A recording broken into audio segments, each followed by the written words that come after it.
Matter नहीं करता, मेरे लिए मेरा बुर्का मेरी पहचान मैटर करती है। जिस हालत में मैं खड़ी हूँ, मैंने बुर्का पहना, मैंने दुपट्टा पहना। पहले ये कह रहे हैं कि दुपट्टा के अलावा जाओगे, आपको दुपट्टा हटाना पड़ेगा। फिर मैम आके कह रही नहीं, बुर्का भी खोलना पड़ेगा।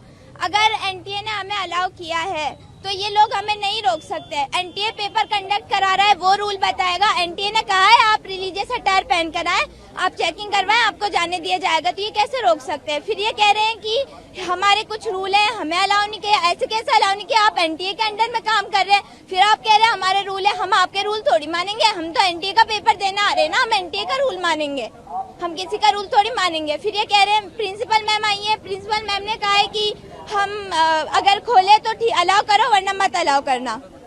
अब हमने वक्त लगाया है ना, हमारा टाइम गया है, हमारे पैसे गए हैं, उनका कौन भुगतान करेगा? ये लोग तो कहकर चले जाते हैं।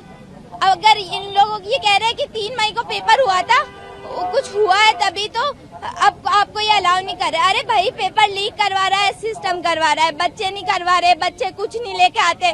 सबको पता है बच्चों के पास सिवाय एडमिट कार्ड के और कुछ भी नहीं होता, फोटो के अलावा कुछ नहीं होता, आधार कार्ड के अलावा कुछ नहीं होता। फिर ये कह रहे हैं बच्चे करवा रहे हैं, भाई बच्चे थोड़ी करवा रहे हैं।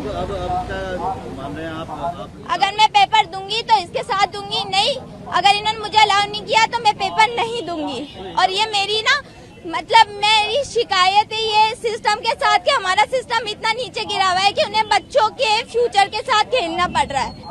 हम मतलब शर्म आनी चाहिए इन लोगों को कि ऐसे 18 साल के बच्चों के साथ ही खेल रहे हैं और उनके फ्यूचर के साथ खेल रहे हैं, और फिर ये कहते हैं कि आपको अलाउ नहीं किया जाएगा। आप क्या कहना चाहिए? बुर्की को लेकर एलर्जी बता रहे हैं। इसमें रूल नंबर 8 हमें दिया है कि भाई आप रिलीजियस अटायर के साथ आ सकते हो, फिर ये हमें अलाउ नहीं कर रहे। हम क्यों नहीं? अगर एनटीए ने कहा है तो हमको अलाउ करना पड़ेगा इनको। अगर ये नहीं करेंगे तो हम नहीं जाएंगे। मेरे लिए पेपर मैटर नहीं करता, मेरे लिए मेरा बुर्का मेरी पहचान मैटर करती है। अस्सलामु अलैकुम दोस्तों, इस वक्त मुल्क भर में नीट री एग्ज़ाम मुनाकिद हुए, जहां राजस्थान के अजमेर में एक इम्तिहानी मरकज़ में बुर्का पहनकर पहुंचने वाली तालिबा कुलसूम बानो को सिक्योरिटी ज़वाबित और शराइत का हवाला देकर बुर्के के साथ इम्तिहानी मरकज़ में दाखिल होने से रोक दिया गया।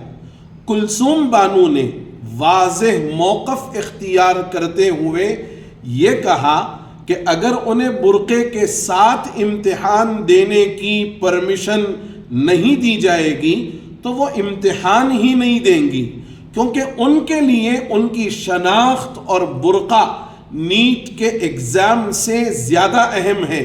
बाद में सिक्योरिटी और मीडिया की मौजूदगी में सिक्योरिटी चेकिंग की गई और इंतज़ामिया ने तालिबा को इम्तिहान देने की इजाज़त दे दी। यहाँ वो आयत ज़रूर याद आती है, व अंतुमुल अअलौन इन कुंतुम मुमिनीन, तुम ही सर बुलंद रहोगे अगर सच्चे मोमिन हो। सलाम है तुमको और तुम्हारी जज्बे ईमानी को, तुम्हारी हमीयत इस्लामी को सलाम है तुम पर।